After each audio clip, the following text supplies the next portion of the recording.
आज नया चैप्टर हम देखेंगे, चैप्टर 15, जिनका नाम है भूलोक के शांति दूत, राइट, जिनके राइटर का नाम है डॉक्टर विश्वंभर राय और इसका प्रकार है पत्र। इस चैप्टर का प्रकार कौन सा है? पत्र। तो यहाँ पे चैप्टर का नाम है भूलोक के शांति दूत। भू मतलब जमीन, तो जमीन पे रहने वाले हम लोग, तो भूलोक के शांति दूत। तो शांति दूत यहाँ पे कौन बना है पता है आपको? ये सूर्य भगवान। तो सूर्य भगवान किसे पत्र लिख रहे हैं? हमको, यानी पृथ्वीवासियों को।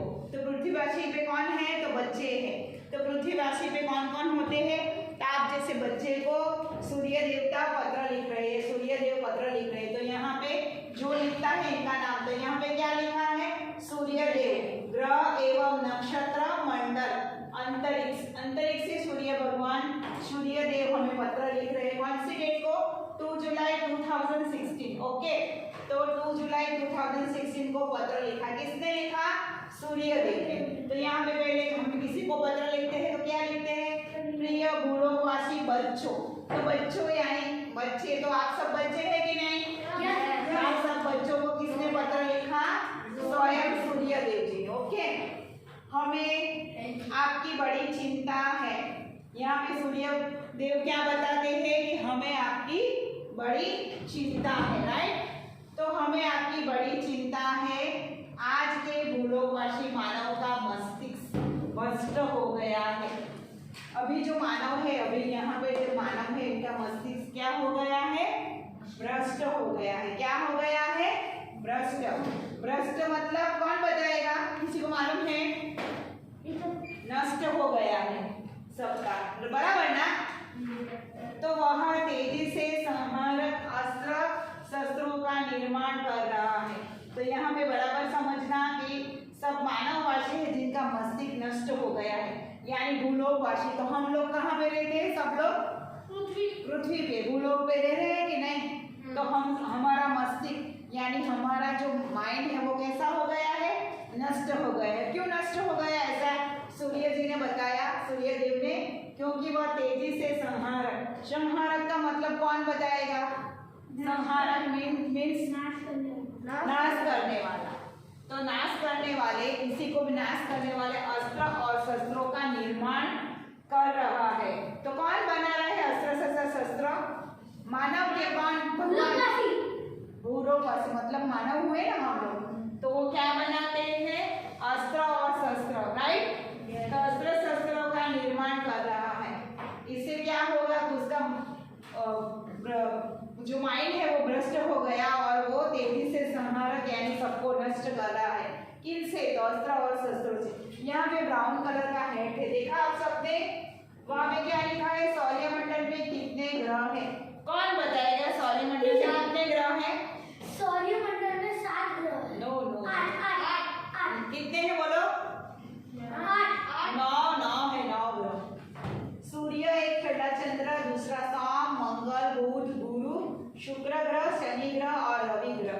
तो सौरमंडल में कितने ग्रह है? 9 ग्रह है। कितने हैं? 9।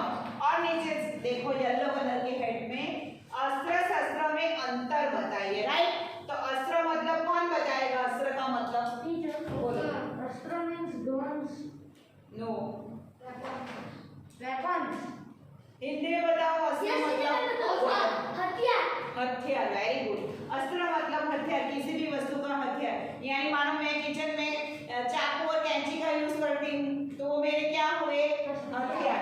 तो अस्त्र मतलब कोई भी वस्तु, कोई भी साधन, किसी काम के लिए कोई भी साधन का हम इस्तेमाल करते हैं, इनको बोलते हैं अस्त्र। और शस्त्र मतलब बोलो, कौन बताएगा? शस्त्र मतलब हिंदी में बताओ। शस्त्र मतलब बोलो, किसी को आता है? यहाँ पे शस्त्र मतलब युद्ध में जो हम शस्त्र यूज करते हैं कि नहीं, जैसे भाला, तलवार आदि यूज करते हैं ना, इसको हम बोलते हैं शस्त्र। क्या बोलते हैं? शस्त्र। समझ में आया? तो यहाँ पे लिखा है कि अस्त्र शस्त्र क्या लिखा है? निर्माण कर रहा है। हाँ, निर्माण कर रहा है। तो ये सब बनाया है, किसने बनाया था? तो मनुष्य ने। इससे आपको एवं आने वाली पीढ़ी को में भी महाविनाश के कगार पर खड़ा देख रहा हूँ। ये सब बनाया तो इसके बाद 3-4 पीढ़ियों 5 पीढ़ियों के बाद क्या होगा, तो हम कगार पे खड़े देख रहा हूँ। यहाँ पे सूर्य भगवान बता रहे हैं कि आप लोग कगार पे, यानी आप लोग एकदम किनारे के नजदीक हो गए, यानी आपके पर ज्यादा आपत्ति आएगी, ऐसा सूर्य देव जी आपको समझा रहे हैं। भूलोकवासी मानव ने चंद्रलोक को तो जीत ही लिया है। भूलोकवासी यानी हम पृथ्वी पे रहने वाले लोग, राइट। तो इन्हें क्या हासिल कर लिया, चंद्रलोक। सबको पता है कि नहीं? अब वह मंगल लोक और हमारे लोक पर भी अधिकार करने की सोच रहा है।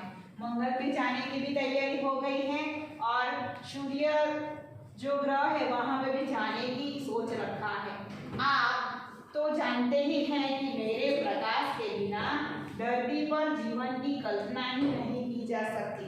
अगर सूर्य ही नहीं आएगा सुबह तो क्या होगा, कल्पना की है आपने? अगर सूर्य ही नहीं निकलेगा तो क्या होगा, तो धरती में क्या छा जाएगा, अंधेरा।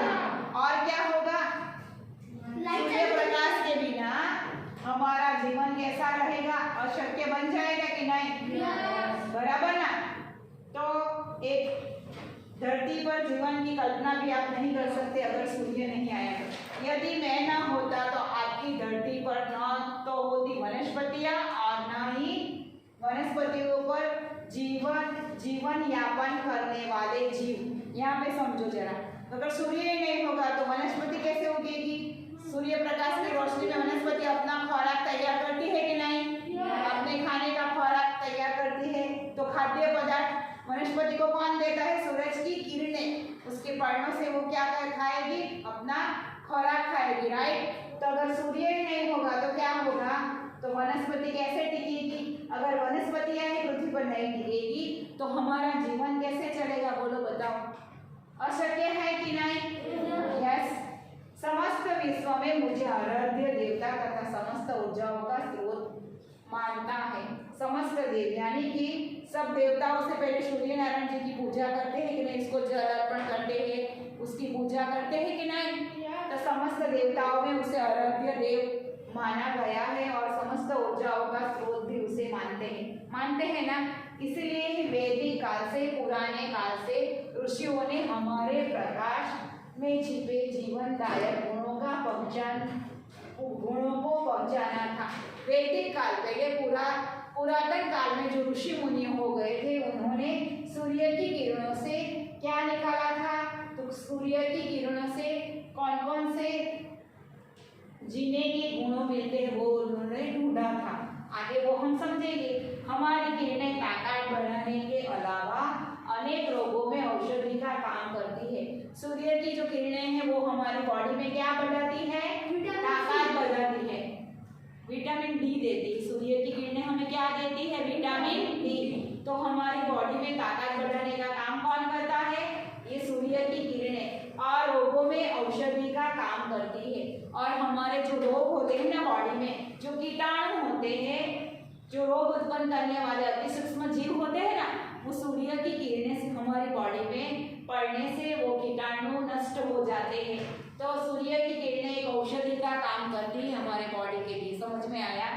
आगे समझिए। हमारी किरणें हानिकारक और रोग पैदा करने वाले जीवाणुओं को नष्ट करती है। यहाँ पे सूर्य जी बता रहे हैं कि जो सूर्य की किरणें होती है तो उनकी किरणें से हानिकारक रोग पैदा करने वाले जीवाणुओं को वो सूर्य की किरणें क्या करती है, नष्ट करती है। भोजन तथा खाद्य पदार्थों की सुरक्षा करती है।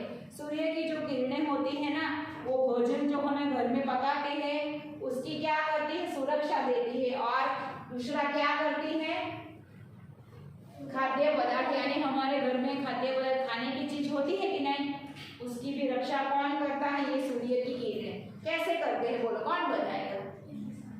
सूर्य की किरणें किसी को आता है यहाँ पे कि भोजन तथा खाद्य पदार्थों की सुरक्षा करती है सूर्य की किरणें। कैसे करती है बताओ?